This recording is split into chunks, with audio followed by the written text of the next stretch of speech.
안녕하세요. 샹크스는 악당이다. 샹크스가 와노에 간다. 그리고 샹크스는 현재 원피스 보물 쟁탈전에 참가하고 있다.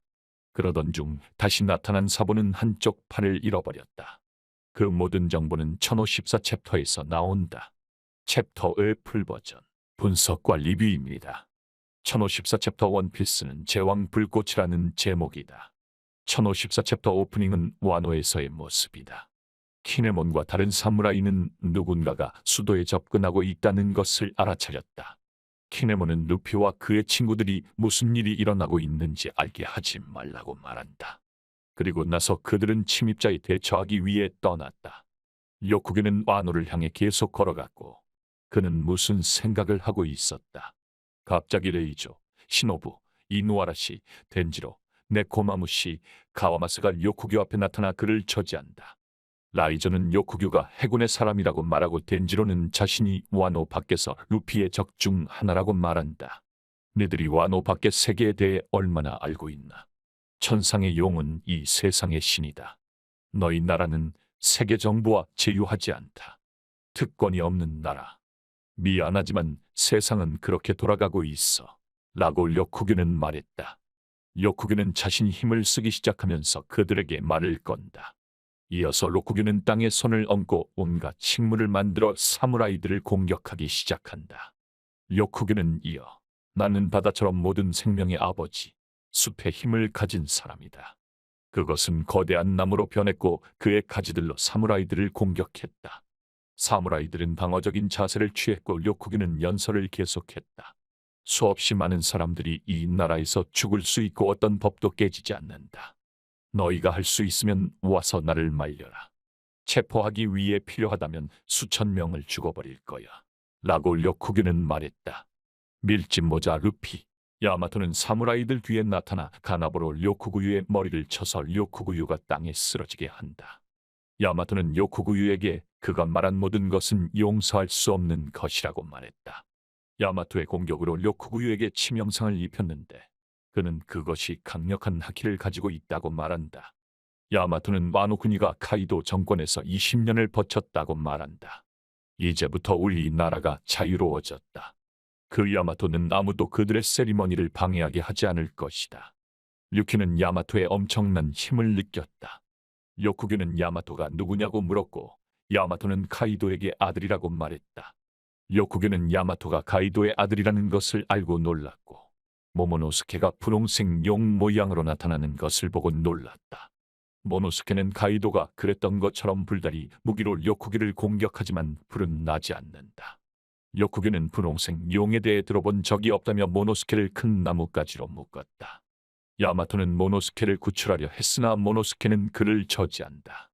이 새로운 챕터에서는 요쿠기의 힘이 더 많이 보이다. 그는 야생에서 숲의 힘을 가지고 있는 것으로 밝혀졌다. 그리고 요쿠기는 천상용의 개로 여겨진다. 절대적인 충성심.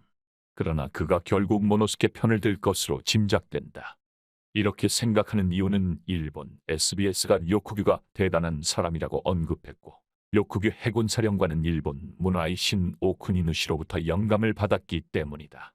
오쿠니누시는 일본인들에게 신이 될 뿐만 아니라 영웅이기도 하다. 전설에 따르면 오쿠니누시는 농업의 신이었다. 그는 또한 일본의 건국자이자 건설자였다. 오쿠니누시 자신도 요쿠규처럼 칼을 옆구리에 차고 있었다. 와노쿠니 근처의 바다 풍경에서 우리는 붉은 머리의 해적선이 그곳에 있는 것을 볼 수 있다. 선원들의 일부는 샹크스한테 루피가 위대한 해적이 되었기 때문에 루피를 만나고 싶다고 말했다. 샹크스는 고즈키 오덴과의 이별을 떠올리며 모노스케와 히오리도 어른이 되었을 것이라고 생각했다. 럭키루는 이제 루피를 만나러 가자 고 말했다. 샹크스는 루피의 숲의 편지를 보고 그럼 이건 라며 과거를 회상했다. 과거에서 붉은 머리의 샹크스는 세계정부 군함을 급습했다. 그때 당시 선박을 호위하는 임무를 맡은 CP-0은 보물도 없고 고무밖에 없다고 외쳤다. 현재로 돌아가는 장면에서 샹크스는 자신의 소매를 잡고 사람들에게 루피를 만날 생각이 없다고 말했다. 샹크스는 선원들에게 우리 영토에 무슨 일이 일어났는지 보고하라고 요구했다. 하울링 캡, 붉은 머리에 해적선에 탑승한 새로운 멤버는 바르톨로메오에 대해 말하고 있는 것 같다고 말했다. 우리의 깃발을 태워서 루피의 깃발에 걸었다. 샹크스는 우리는 그것을 해결하러 가야 한다. 그렇지 않으면 나의 평판에 영향을 미칠 것이다. 라고 말했다. 샹크스는 벤100만 옆에 있는 테이블에 앉아 스스로 사케 한 잔을 따랐다. 샹크스는 백이야. 나는 원피스를 위해 전쟁에 나갈 때가 된 것 같아. 라고 말했다. 샹크스도 전쟁에 참여했고, 그래서 샹크스도 나쁜 사람인가? 이 상황을 좀 분석해 보도록 하겠습니다.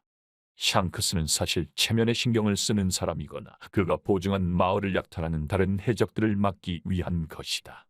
그러나 해적 깃발이 훼손되어 마을 사람들이 위험에 처한 것 같다. 나는 샹크스가 나쁜 사람이 아니라고 생각한다. 샹크스는 세계 정권을 전복시키기 위해 원피스 수색에 참여하고 싶어한다. 왜냐하면 샹크스는 골드티 로저의 의지를 루피에게 전달한 사람이었기 때문이다. 신대륙의 해군 본부로 이동하여 회의가 진행 중입니다. 어떤 해군은 아카이누에게 혁명군이 그냥 마음대로 일을 계속할 수 있도록 허용할 수 없다고 말했다. 아카이누는 알고 있다고 말하지만 모든 일을 할 수 있는 병력이 충분하지 않다. 우리는 아카이누 기자로 해군이 회의에 참석하고 있는 것을 볼 수 있다. 신문의 헤드라인을 보면 사보가 아라바스타 왕국의 네페르타리 코브라 왕을 살해했다는 내용이 나온다. 그 후에 해군 이름은 레브리가 진행 중일 때 메리치오이세 성지에서 무슨 일이 있었는지 이야기한다. 해군은 사보가 천상의 용들의 깃발을 태웠다. 라고 말했다. 새로운 해군 나온다. 본명은 텐세이고 사보와 관련된 실종과 살인 사건이 조사되고 있다고 보고한다. 다음으로 사보의 인기는 심지어 혁명군의 우두머리도 능가한다. 몽키디 드래곤. 아카이누는 바다를 바라보며 말했다. 나는 세상이 가장 혼란스러웠을 때 제독 선사가 되었다. 하지만 나는 모든 것을 끝낼 것이다. 1054챕터 원피스가 여기서 마치도록 하겠습니다. 드디어 사보의 상태가 밝혀졌다. 현재 사보는 비비 공주의 아버지인 네페르타리 코브라 살해 용의자로 의심받고 있다. 그런데 개인적으로는 코브라가 사보에 의해 살해된 것이 아니라고 의심하고 있으며 코브라는 현재 천상이용에 의해 감옥에 갇혀 있다. 사보는 현재 임페리얼 타운에 수감된 것이 아니라 제왕 불꽃으로 불린다. 그는 많은 해방된 국가의 눈의 신으로 간주된다. 오늘 영상은 여기까지 하겠습니다. 봐주셔서 감사합니다.